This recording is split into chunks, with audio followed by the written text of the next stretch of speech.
Good morning, guys. Welcome back to another podcast. On today's podcast, I'm going to talk about being a actual business owner and people, the ups and downs that people have no idea about, and being actually a young business owner, that shit that school never taught me. Anyway, if you guys enjoyed this podcast, don't forget to hit that subscribe, hit that follow button, hit that like button on whatever platform you are listening to this on Spotify. Just follow it. On YouTube, subscribe to it. Hit that bell button on any other, what else is there, like iTunes and stuff like that.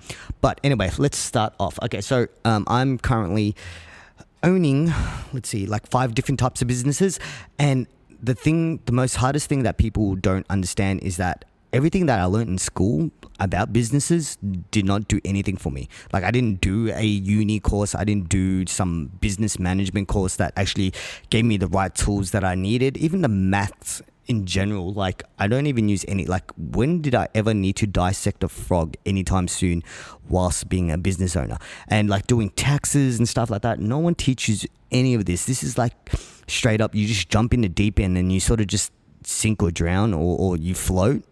80% of the time I'm floating. Like, no lie.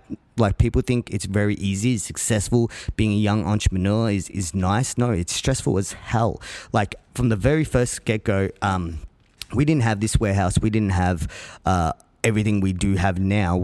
I was working out of home. I was literally, my home was my workplace, and mentally that was very draining, because no matter what, I was not leaving work. So I would go to sleep, wake up, be at work. And I would had mad insomnia. Like, I used to not be able to sleep because all I thought was like I wasn't doing enough work. I wasn't getting enough work. There was no output of work.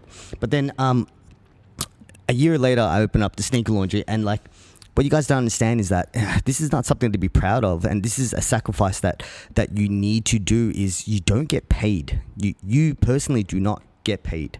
For the sneaker laundry right now, it's been nearly 2 years. Me and Eugene still don't pull a wage from it.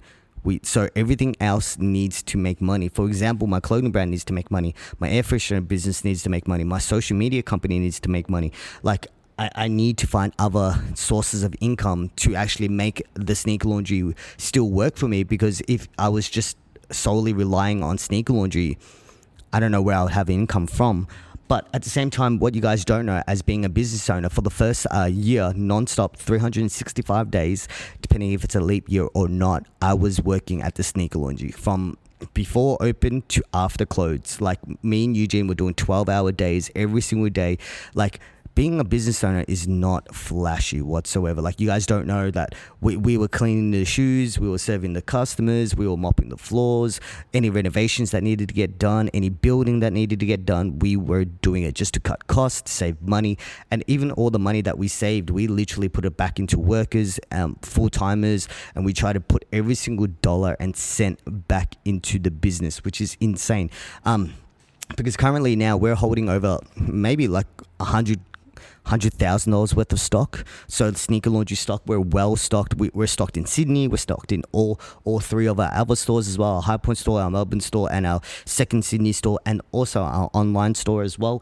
But people don't understand is that, like, we were there putting the floors in. We were there painting the walls. We were there, like, there's a lot of expenses that you guys don't see. Like, it's not as simple as going, okay, cool, I'm just going to buy some stock and I'm going to sell it. Or I've got a business idea, I'm just going to sell it. That's literally how it does not work. Like, I never factored in the cost of, like, I hate to say this, like, at the very beginning, salary. When people even make FPOS purchases, like, you have to factor in that having an FPOS machine isn't free. You have to pay a percentage of what you actually earn. And like, some FPOS machines, if you earn over the threshold, you pay less or more, which is ridiculous.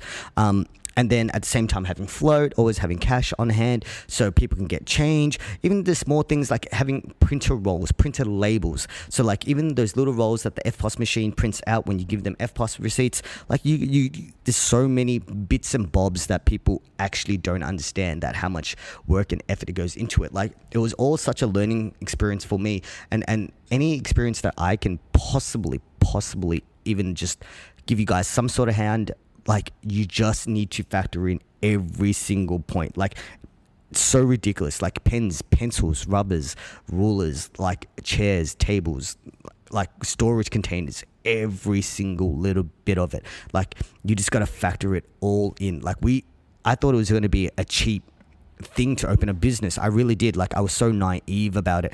And now we're like, I don't know, like 120, 150 grand deep in this business, and it's working. We're floating. Like I said, we are straight up just floating.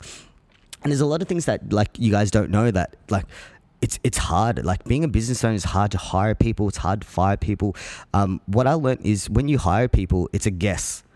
And you try to groom them to the person that you want them to be like, and a person that might help or benefit your business. But then firing at the same time. Firing for me is you're 100% sure that they're just not right for your business. And I feel like it's hard because I don't do the firing. Eugene does the firing. But at the same time, I was like, Eugene doesn't like doing it. No one likes firing people. Like, it's a hard thing to do. I usually just offer them something like 2 weeks, 3 weeks worth of pay, and even if they were casuals, full-timers or whatever, like the usual hours, try to help them back on their feet, because it is hard out there, and I know that. And another hard thing about being a business owner is foreseeing the future. Like, you have to guess. You literally have to guess. You need to make at least a strategic guess of where your business is going to, and where do you see the business, and you got to walk towards it or even run towards it. Like, for us, Sneaker Laundry, we were wanting to open as many stores as we want, right? As many as we were like, yeah, let's just take over Australia.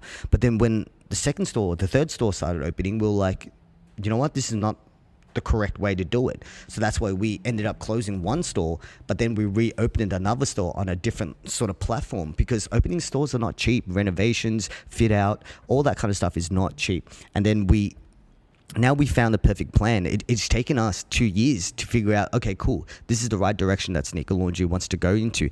Like, it's just a lot of trial and error, and reading the future is really hard, because you just don't know the bumps and bruises that you might take on the way. Like, things change all the time.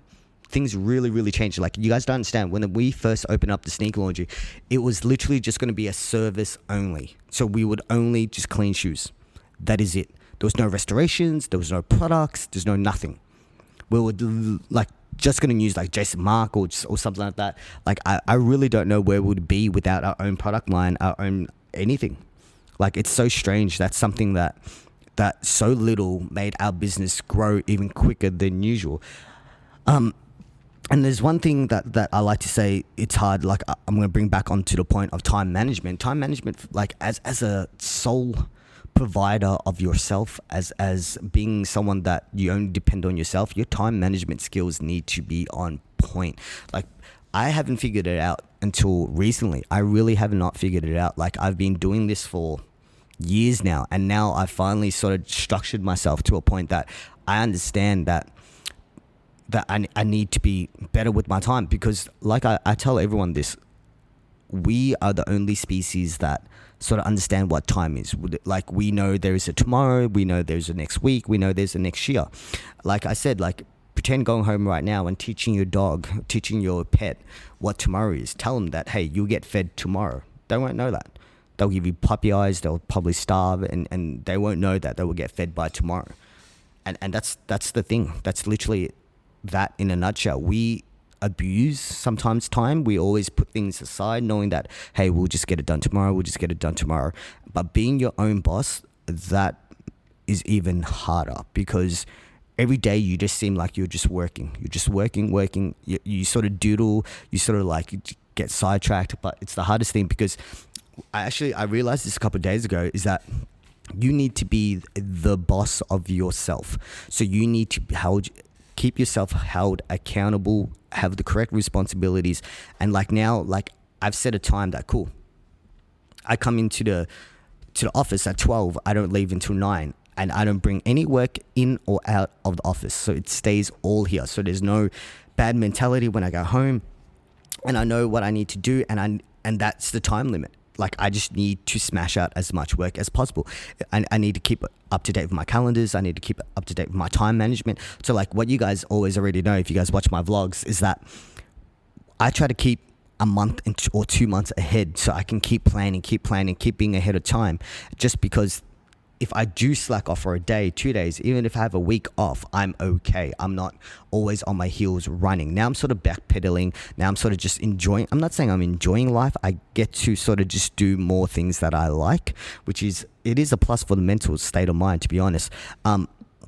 Just being a business owner, it isn't as glorious as people really, really see it. Like everyone who's looking at, I don't know, guys like Gary Vee, guys like, I don't know, Tony Robbins, like even big CEOs like the lady who owns Boost, like no one sees that hardship. No one sees the anxieties. No one sees the bad insomnia. No one sees the hard work, this blood, the sweat, the tears. Like, I'm not saying I dislike it when people come up to me and go, oh man, cocaine just blew up overnight, rather this and that. You've been just hot for a minute. And I'm just like, yo, you have not seen that I was sewing these jumpers out of my bedroom.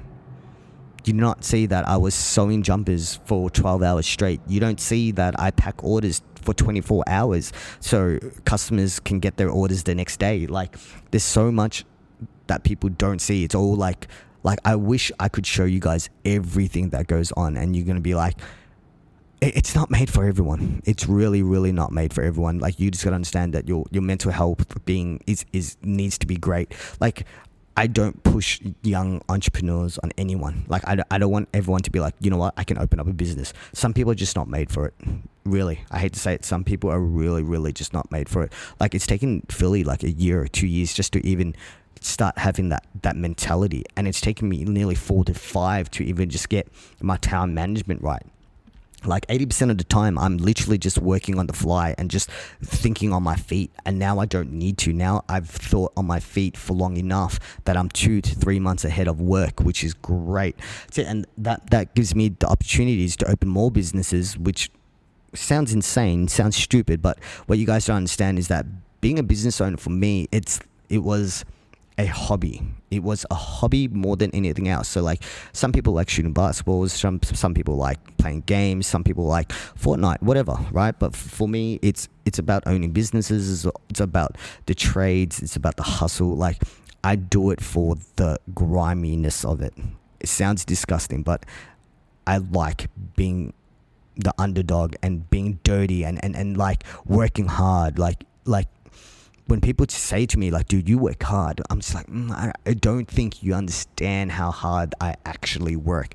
Like, you guys don't know, on like Friday, Saturday nights, I'm DJing, and like, even as being a business owner, like, you don't ever not have your mind on your business. Like, I had a 2-hour gap from one club to another. I literally drove all the way back to the office, packed a whole bunch of orders so I didn't have to do it today, so I had time to do this. And then I was just always thinking in advance. So it's just like, I knew I had to get shit done. Like, you just got to understand, you need to get shit done. Being a business owner is all about getting shit done, correct time management, and also creating milestones for yourself, creating very little milestones. Don't be like, cool, I want to make $1 million this year. It's not going to happen. I hate to fucking say it. It hasn't happened for me. And I've been in it for 5 years. Like, I don't see that as a milestone. I see like a baby step milestone. Like, yeah, cool, I want to be able to increase my business by 10%. That sounds better than trying to increase your business by 1,000%. Like, you like, I'm not saying don't shoot for the stars. I'm not saying don't reach as high as you can. I'm saying you at least need to be sort of reasonable with yourself and understand that, okay, cool, things don't happen overnight. Like, you can't just print a logo on a t-shirt and expect to be the next Supreme. Like, it's not going to happen like that. Like for KOKAINE, it still hasn't happened like that. You guys know that. Like, a lot of you guys support me through that clothing brand, and that's not what it is. Anyway, just to wrap it up, like, for being a business owner, a young business owner, it's stressful. It is really stressful. I give a big shout out to Phill for always having my back. Like, you guys need to understand that having someone that supports you no matter what you do, like the hardest times, like, I go through some really, really dark times on myself, and it's hard because, like, some days I question myself, like, what am I doing this for? Like, what am I actually doing this for? Because I know I don't do it for the money. I really don't, because now I've come to a thought that money doesn't really have a value on it. Like, you can chomp up a $5 note, you can jump on it, you can throw it in the dirt, you can do whatever you want to it, but for some odd reason, it's still the same value. Like, that doesn't bother me anymore. So I do it because it's my hobby. I do it because it's fun. And if you guys aren't doing what you love as a hobby or as a living, you guys got to check yourself. Like, I'm not saying quit your day job. I'm just saying, like, I'd rather make $40,000 a year and do this my whole life and be able to enjoy myself. And that's the greatest thing about being a business owner, to be honest. Being able to enjoy yourself, living your life to your fullest, not to anyone else's, not to that Instagram person that you follow, not to that Facebook person you follow, not to even me. Don't even look at me and be like, yeah, I want to be a business owner because of what Hao has. No, don't do that. Do not do that. I'm telling you guys that, please. Like, think about what you want in your life and go for it. That's all you want. Anyway, thank you guys. Thank you for listening to this podcast. Hope you guys learned something. I hope you guys enjoyed talks like this. Can you guys please comment down below, or even just hit me up on the DMs, hit me up on the Instagram, hit us up on anything platform, and let me know what I can help you guys with. Let me know what you guys want to know, learn, anything like that. I appreciate you guys so much. Arigato gozaimasu.